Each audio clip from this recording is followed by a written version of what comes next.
Hello students, good morning. आज की इस वीडियो में मैं आपको 12th क्लास का टॉपिक समझा रहा हूँ जो जेनेटिक्स से रिलेटेड है। जेनेटिक्स में मैंने पिछली वीडियो में आपको बताया था कि उत्परिवर्तन के कारण उत्पन्न होने वाली रोगों को हम आनुवांशिक रोग कहते हैं, जो पीढ़ी दर पीढ़ी वंशागत होते हैं। और ये जो आनुवांशिक विकार होते हैं, जेनेटिक डिसऑर्डर जो होते हैं, दो प्रकार के मैंने आपको बताए थे, मेंडेलियन विकार और गुणसूत्रीय विकार। मेंडेलियन विकार के विषय में मैंने आपको बताया था कि ऐसे आनुवांशिक रोग जो जीन उत्परिवर्तन या बिंदु उत्परिवर्तन के कारण उत्पन्न होते हैं और पीढ़ी दर पीढ़ी वंशागत होते हैं, उनको मेंडेलियन विकार कहा गया।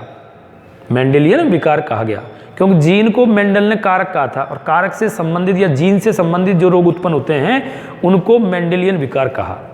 दूसरा बताया था मैंने गुणसूत्रीय विकार। प्रत्येक जाति के जीव में गुणसूत्रों की संख्या निश्चित होती है।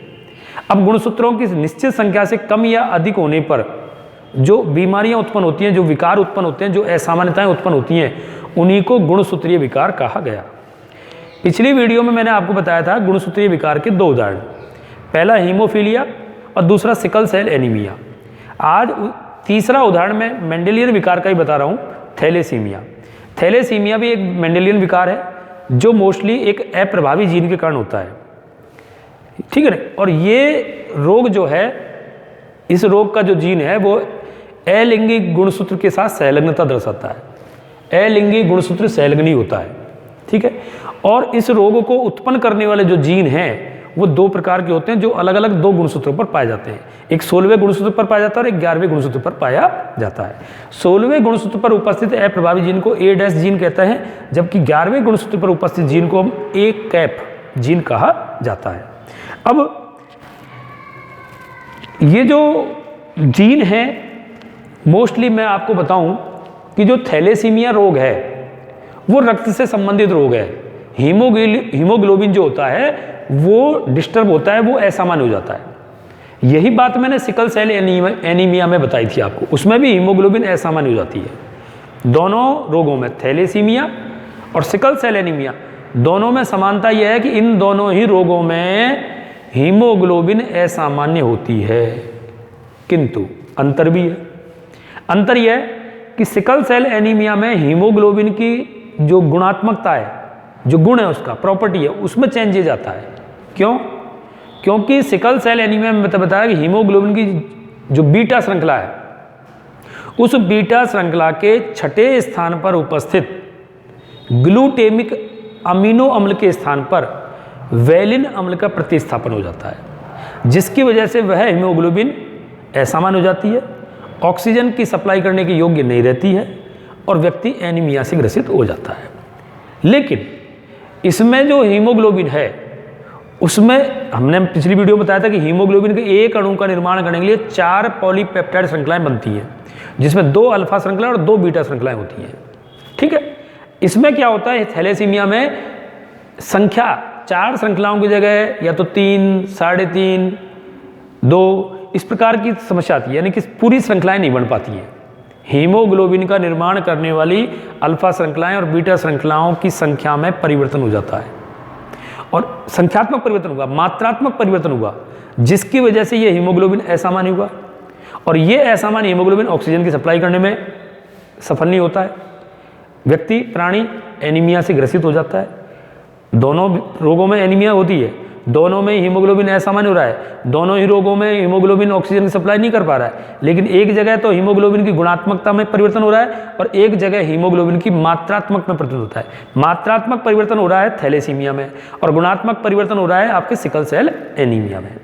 दूसरी बात, जो थैलेसीमिया है, ये इसको प्रभावित करने वाले या इसको उत्पन्न करने वाले जो जीन है वो 2 अलग अलग गुणसूत्रों पर पाए जाते हैं, पहला 16वें गुणसूत्र पर और दूसरा 11वें गुणसूत्र पर।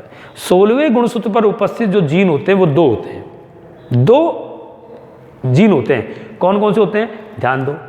इस पर 2 जीन हैं, इसके 2 प्रकार हैं,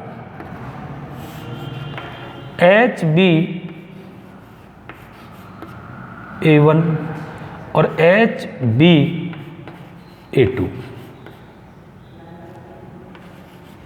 ये दो प्रकार के जीन हैं, दोनों जीन हैं, दो जीन हैं 16वें गुणसूत्र पर पाए जाते हैं, एक दूसरे के निकट होते हैं, सहलग्नी जीन होते हैं। साथ ही साथ इन दोनों के प्रभावी और अप्रभावी, इसके भी प्रभावी और अप्रभावी जीन होते हैं, 4 जीन हो गए।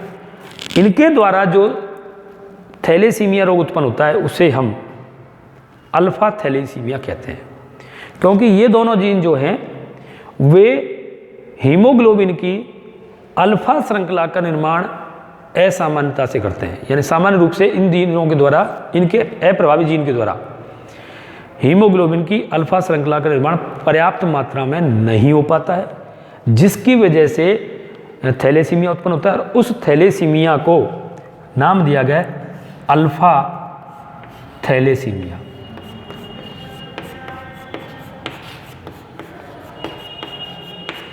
जबकि 11वें गुणसूत्र पर या 16वें गुणसूत्र पर 2 जीन हुए, HbA1 और HbA2, यहाँ 2 जीन है, जबकि 11वें गुणसूत्र पर जो जीन होता है वो एक ही होता है। ठीक है, इसके प्रभावी जीन के द्वारा ये रोग उत्पन्न होता है और इसके द्वारा हीमोग्लोबिन की बीटा श्रृंखला असामान्य रूप से बनती है, मात्रात्मक रूप से संग से नहीं बन पाती है, और इसलिए उसको बीटा थैलेसीमिया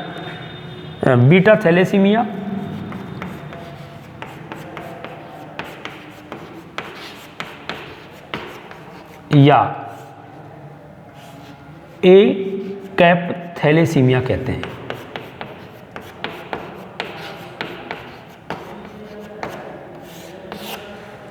तो दोनों में अंतर देखिए, अल्फा थैलेसीमिया जिसमें हीमोग्लोबिन की अल्फा श्रृंखला पर्याप्त मात्रा में नहीं बन पाती है। अल्फा थैलेसीमिया को उत्पन्न करने वाले 2 प्रकार के 2 जीन हैं जो 16वें गुणसूत्र पर पाए जाते हैं, HbA1 और HbA2, 2 जीन है। जबकि बीटा थैलेसीमिया को उत्पन्न करने वाला केवल एक ही जीन है, वो भी 11वें गुणसूत्र पर पाया जाता है। दोनों में अंतर हो गया, इसमें अल्फा श्रृंखला असामान्य बढ़ती है, जबकि इसमें बीटा श्रृंखला असामान्य बढ़ती है, बीटा श्रृंखला असामान्य बढ़ती है। तो ये यहाँ पर मैंने आपको थैलेसीमिया के विषय बताया। थैलेसीमिया रोग में प्राणी की हीमोग्लोबिन की अल्फा श्रृंखला अथवा बीटा श्रृंखला पर्याप्त मात्रा में नहीं बन पाती है, जिसकी वजह से ये असामान्य हीमोग्लोबिन ऑक्सीजन की सप्लाई पर्याप्त मात्रा में नहीं कर पाता है। प्राणी एनीमिक हो जाता है, रक्त अल्पता का शिकार हो जाता है, जो इस रोग का प्रमुख लक्षण है। क्लियर? चूंकि ये जो जीन होते हैं, चाहे वो 16वें गुणसूत्र पर हो, चाहे वो 11वें गुणसूत्र पर हो, दोनों ही गुणसूत्र 16वां और 11वां दोनों ही अलिंगी गुणसूत्र हैं, और ये जो रोग उत्पन्न करने वाले जीन है वो अप्रभावी जीन है। तो ये रोग जो है एक अलिंगी गुणसूत्र सहलग्नी रोग है, जो 16वें गुणसूत्र अथवा 11वें गुणसूत्र के द्वारा संपन्न होता है, उत्पन्न होता है। ठीक है, तो ये बातें मैंने आपको यहाँ पर बताई। दोनों में अंतर भी बताया कि भाई अल्फा थैलेसीमिया और बीटा थैलेसीमिया में क्या अंतर है। इसको उत्पन्न करने वाला जीन 16वें गुणसूत्र पर पाता है, इसको उत्पन्न करने वाला जीन 11वें गुणसूत्र पर पाता है। इसको उत्पन्न करने वाले 2 जीन होते हैं, HbA1 HbA2, जबकि इसको उत्पन्न करने वाला केवल एक ही जीन होता है। इसके 4 एलील होते हैं, इसके 2 ही एलील होते हैं। इसके द्वारा अल्फा श्रृंखला की मात्रा कम बनती है, इसके द्वारा बीटा श्रृंखला की मात्रा कम बनती है। ये अंतर हो गया। ठीक है, सिकल सेल एनीमिया और थैलेसीमिया में समानता बताई कि दोनों ही रोगों में, सिकल सेल एनीमिया और थैलेसीमिया में समानता, दोनों ही रोगों में हीमोग्लोबिन असामान्य होती है, दोनों ही रोगों में व्यक्ति एनीमिक हो जाता है, दोनों ही रोगों में प्राणी की जो हीमोग्लोबिन ऑक्सीजन की पर्याप्त सप्लाई नहीं कर पाती है। अंतर, सिकल सेल एनीमिया हीमोग्लोबिन की गुणात्मकता परिवर्तन के कारण उत्पन्न होता है, जबकि थैलेसीमिया हीमोग्लोबिन की जो पॉलीपेप्टाइड श्रृंखला है उनकी मात्रा में परिवर्तन होने से उत्पन्न होता है। दोनों ही लिंग सहलग्नी रोग हैं। कैसे? अलिंगी गुणसूत्रों के साथ सहलग्नता दर्शाते हैं। तो ये बात हुई आपके मेंडेलियन विकार थैलेसीमिया की। अगला रोग लेकर मैं चल रहा हूं आपके सामने, ध्यान दो।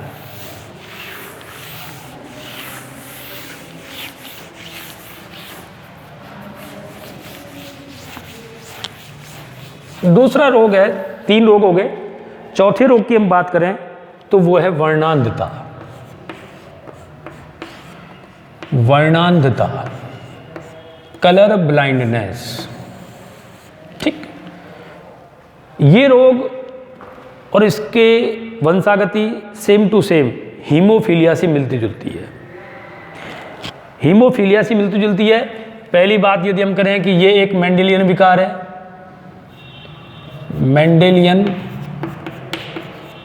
मेंडेलियन विकार है। दूसरी बात करें अप्रभावी जीन के द्वारा होता है। तीसरी बात करें ये जो अप्रभावी जीन है जिसके द्वारा रोग उत्पन्न हो रहा है वह एक्स लिंग गुणसूत्र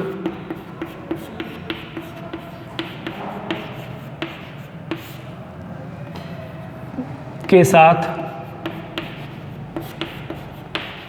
सहलग्नी होता है।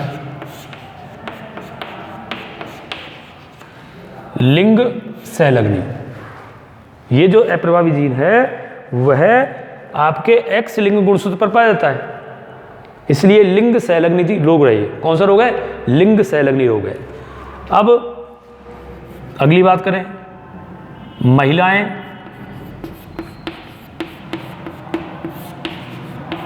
इस रोग के लिए रोग वाहक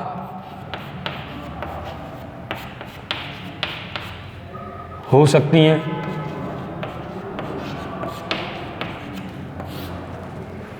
रोग वाहक हो सकती है, रोग नहीं होता है, रोग वाहक हो सकती है। इनमें यह रोग नहीं होता है, नहीं होता है। क्यों भाई? क्योंकि महिलाओं में 2 एक्स होते हैं। ये बात मैंने हीमोफीलिया में बताई थी आपको। महिलाओं में 2 एक्स होते हैं। एक एक्स पर वर्णांधता का, कलर ब्लाइंडनेस का अप्रभावी जीन होता है, जबकि दूसरे एक्स पर इसी जीन का प्रभावी जीन होता है। इस प्रभावी जीन की वजह से यह अप्रभावी जीन अपना लक्षण प्रकट नहीं कर पाता है, इसलिए महिलाओं में ये रोग प्रकट नहीं होता है। किंतु पुरुषों में अगर ये जीन जाता है, अप्रभावी जीन जिस पर उपस्थित है और वाई, तो ये अप्रभावी जीन को रोकने वाला, दबाने वाला जो जीन है वो वाई गुणसूत्र पर नहीं होता है। परिणाम स्वरूप यह रोग पुरुषों में परिलक्षित होता है, दिखाई देता है। मैंने बताया सेम टू सेम हीमोफीलिया में भी ऐसा ही होता है। हीमोफीलिया के लिए और वर्णांधता के लिए महिलाएं केवल रोग वाहक का कार्य करती हैं। ये दोनों रोग महिलाओं में नहीं होते हैं। ये दोनों रोग महिलाओं में नहीं होते हैं क्योंकि दूसरे एक्स पर इसका प्रभावी जीन पाया जाता है जो इसके प्रभाव को, इसके लक्षण को दबा देता है। पुरुषों में दूसरा एक्स होता ही नहीं है। अगर ये अप्रभावी जीन वाला एक्स गुणसूत्र पुरुषों में पहुंच जाता है तो पुरुषों में ये रोग उत्पन्न होता है। तो कहने का मतलब यह है कि महिलाएं इस रोग के लिए रोग वाहक का कार्य करती हैं, कभी भी ये महिलाओं में रोग नहीं होता है। हाँ, अगर महिलाओं के दोनों एक्स गुणसूत्रों पर अप्रभावी जीन उपस्थित समयुग्मजीय अवस्था में आ जाए, बाय द वे, ऐसा बहुत कम होता है, ऐसा बहुत कम होता है, ठीक है नहीं, तब ये रोग महिलाओं में हो सकता है। क्लियर? तो मैंने आपको बताया महिलाएं इस रोग के लिए रोग वाहक हो सकती हैं। पुरुषों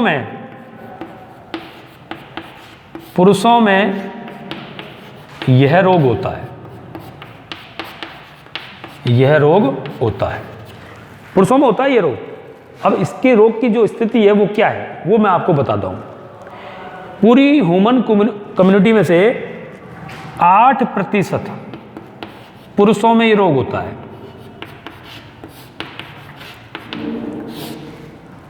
8% पुरुषों में होता है, जबकि महिलाओं में केवल ये 0.4%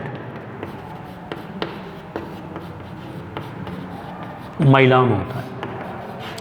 महिलाओं में तभी होगा जब दोनों ही एक्स पर ये अप्रभावी जीन समयुग्मजीय अवस्था में हो। दोनों ही एक्स गुणसूत्रों पर ये अप्रभावी जीन यदि उपस्थित हो, दोनों पे अप्रभावी, ये भी अप्रभावी और ये भी अप्रभावी, तब तो ये महिलाओं में रोग प्रकट होगा। और इसकी प्रायिकता केवल 0.4% है अब तक की ज्ञात जानकारी के अनुसार, और पुरुषों में इसकी परसेंटेज है 8%। सभी पुरुषों में नहीं होता है, कुछ ही पुरुषों में होता है। क्लियर? ये इंपॉर्टेंट है, कई बार पूछा जा चुका है। दूसरी बात हम बात करें इसकी जो लक्षण है, इसका जो मेन कैरेक्टर है वो होता है कि व्यक्ति, इस रोग से पीड़ित व्यक्ति मोस्टली लाल और हरे रंग में विभेद नहीं कर पाता है। लाल व हरे रंग में अंतर नहीं कर पाता है।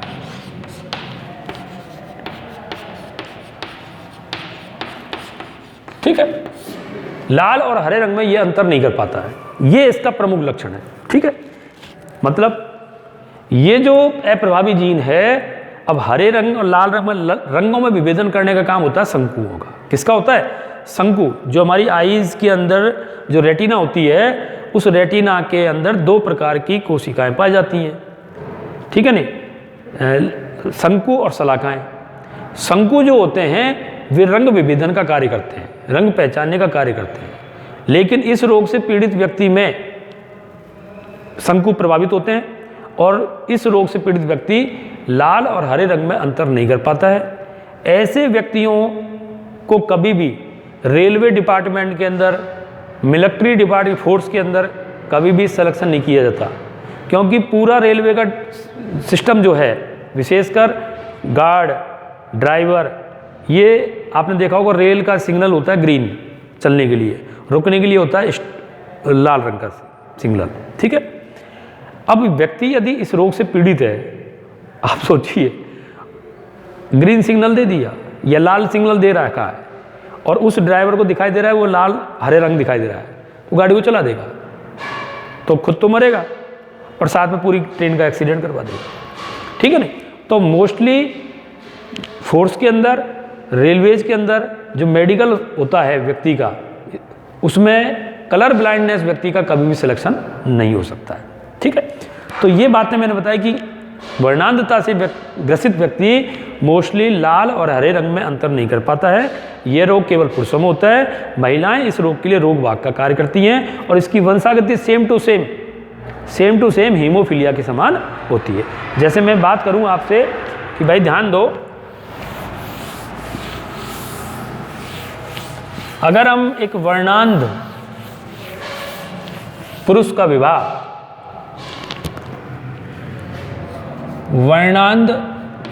विवाह एक सामान्य महिला से कर दे,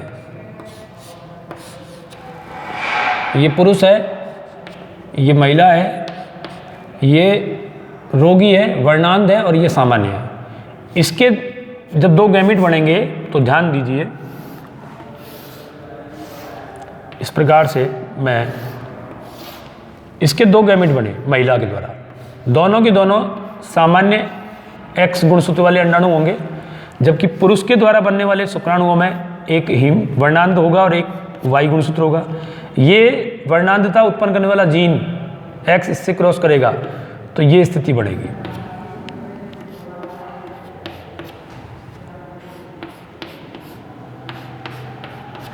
तो इसमें, इस स्थिति में जब किसी वर्णांध पुरुष का विवाह सामान्य महिला से किया जाता है तो उसकी सभी पुत्रियां रोग वाहक होंगी और सभी पुत्र सामान्य होंगे, सभी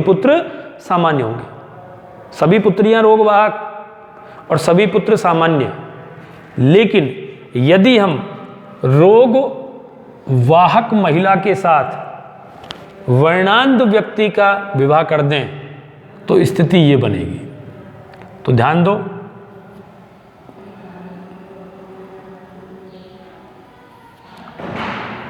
तो इसमें क्या होगा, 25% पुत्रियां रोग वाहक होंगी और 25% पुत्रियां वर्णांध होगी, 25% पुत्र वर्णांध होंगे, 25% पुत्र सामान्य होंगे। इस स्थिति में रोगवाहक वर्णांधता रोगवाहक महिला का विवाह वर्णांध व्यक्ति से कर दिया जाए तो इसमें 25% की स्थिति बनेगी।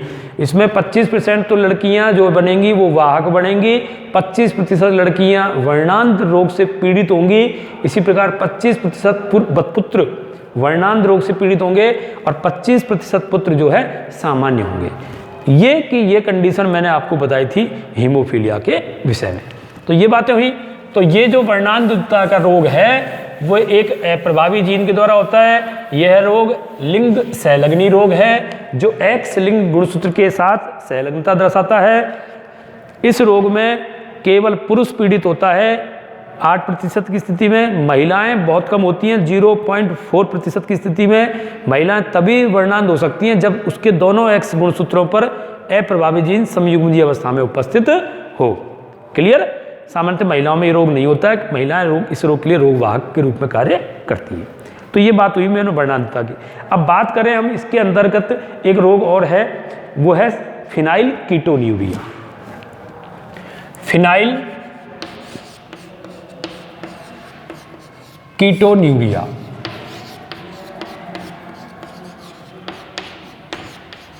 इस रोग के विषय में मैं आपको बताने जा रहा हूं। ये भी एक मेंडेलियन विकार है, ठीक है नहीं।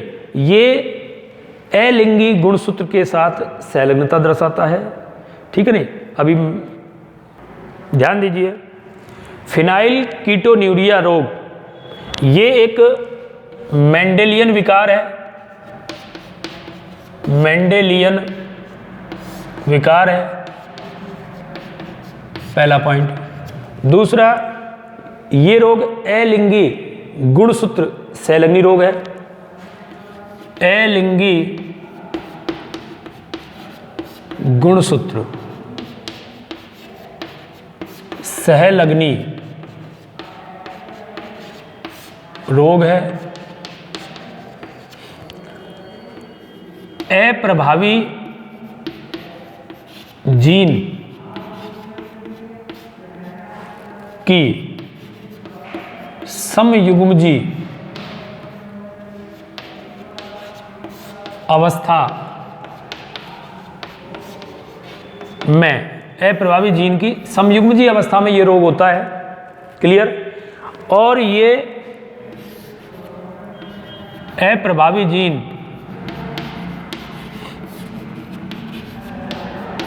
12वें गुणसूत्र पर, 12वें गुणसूत्र पर प्रेजेंट होता है, पाया जाता है। फिनाइल कीटोन्यूरिया एक अप्रभावी जीन के द्वारा उत्पन्न होता है जो 12वें गुणसूत्र पर पाया जाता है।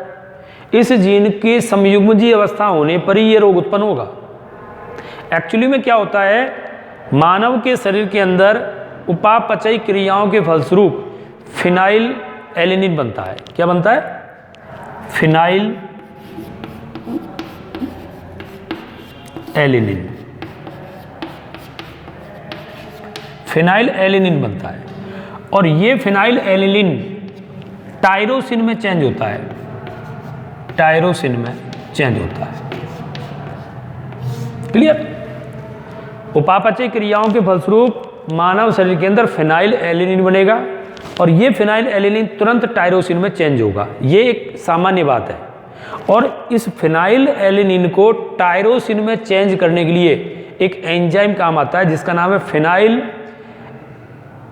Alanine hydroxylase enzyme. Phenyl alanine hydroxylase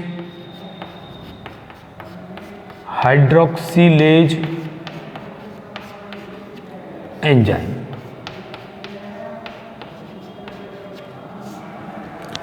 ये एंजाइम जो होता है, फिनाइल एलिनिन हाइड्रोक्सिलेज एंजाइम जो होता है, वो सामान्य अवस्था में प्राणी के शरीर में, व्यक्ति के शरीर में बनने वाले फिनाइल एलिनिन को टायरोसिन में चेंज करता है।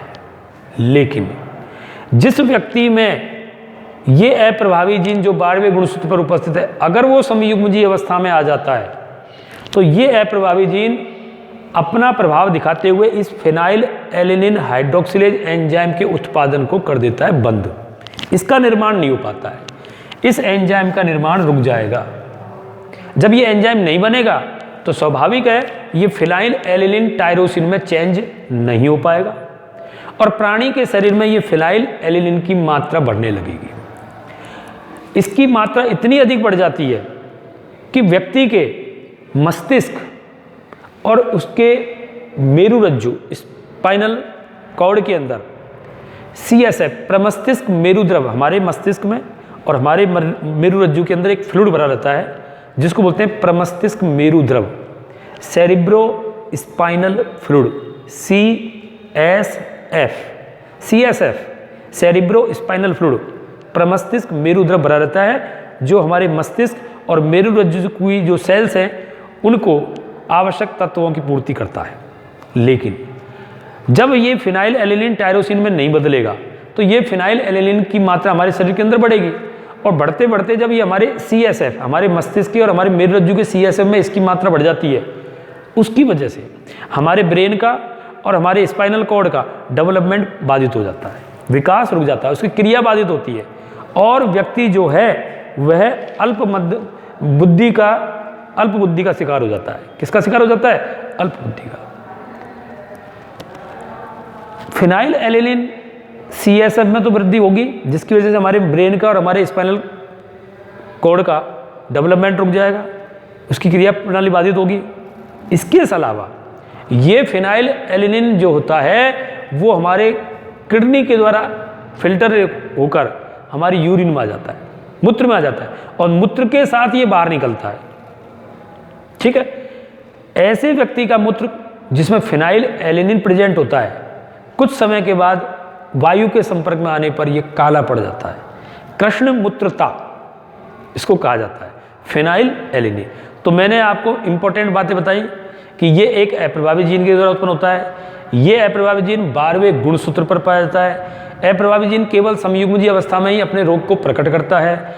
इस जीन की वजह से प्राणी के शरीर में एक एंजाइम है फिनाइल एलिनिन हाइड्रोक्सिलेज एंजाइम, उसका निर्माण रुक जाता है। इस एंजाइम की कमी से फिनाइल एलिनिन टायरोसिन में चेंज नहीं हो पाता है। फिनाइल एलिनिन की मात्रा बढ़ती है और ये मात्रा इतनी बढ़ जाती है कि वो मूत्र के साथ बाहर निकलती है और हमारे CSF सेरिब्रो स्पाइनल फ्लूइड में एकत्रित हो जाता है और हमारे ब्रेन के विकास को रोक देता है। ये इंपॉर्टेंट बातें मैंने आपको बताई फिनाइल कीटोन्यूरिया से संबंधित। तो मेंडेलियन विकार के रूप में मैंने आपको हीमोफीलिया पढ़ाया, सिकल सेल एनीमी पढ़ाया, थैलेसीमिया पढ़ाया और वर्णांधता पढ़ाया और 5वां रोग फिनाइल कीटोन्यूरिया। ये 5 विकारों के विषय में चर्चा की जो कि मेंडेलियन विकार होते हैं। अब अगली वीडियो में मैं आपको बात करूंगा गुणसूत्रीय विकारों के विषय में। थैंक यू, धन्यवाद।